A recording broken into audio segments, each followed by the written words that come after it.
The Fountain, Day 85, Brooding. Today I had another encounter with God. Honestly, sometimes these are hard to share because they are so sacred.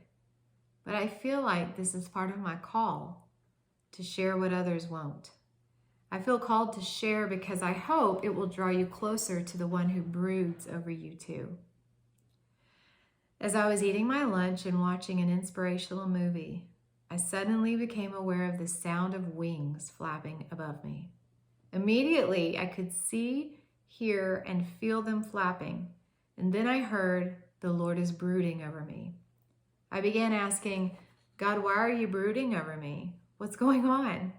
Then I saw an arm reach out from heaven and come toward me through the wings, and I literally lifted my arm to it, and we held hands. Then I heard, "Stand."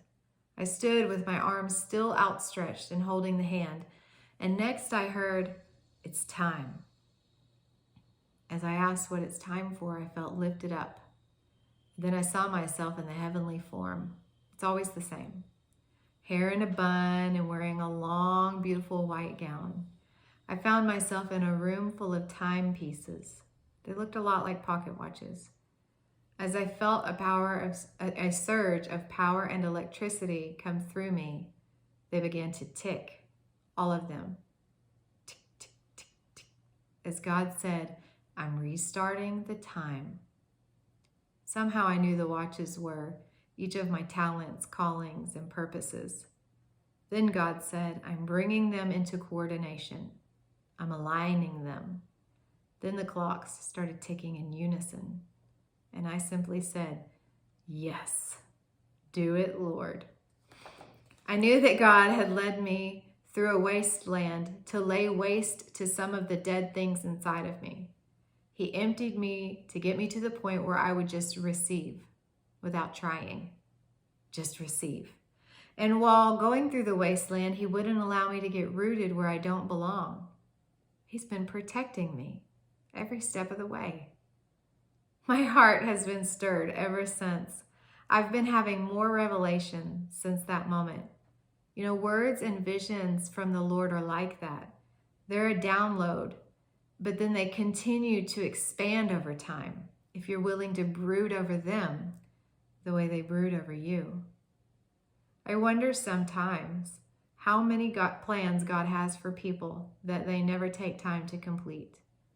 Dreams God has over us that we don't take time to notice. Are we too busy to recognize the purposes of God in our lives?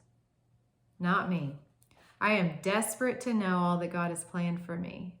I'm convinced that I will live it all out if I continue to take time to notice. I must stay focused, and my focus needs to be on the unseen. The unseen is far greater than the seen. Oh God, increase the scope of my spiritual eyes. Let me see. Open my eyes. Open my heart. Open my mind to comprehend you.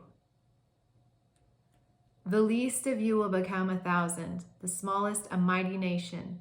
I am the Lord. In its time, I will do this swiftly. Isaiah 60, verse 22. No longer will they call you deserted or name your land desolate, but you will be called Hephzibah, and your land Beulah, for the Lord will take delight in you, and your land will be married. Isaiah 61, verse 4.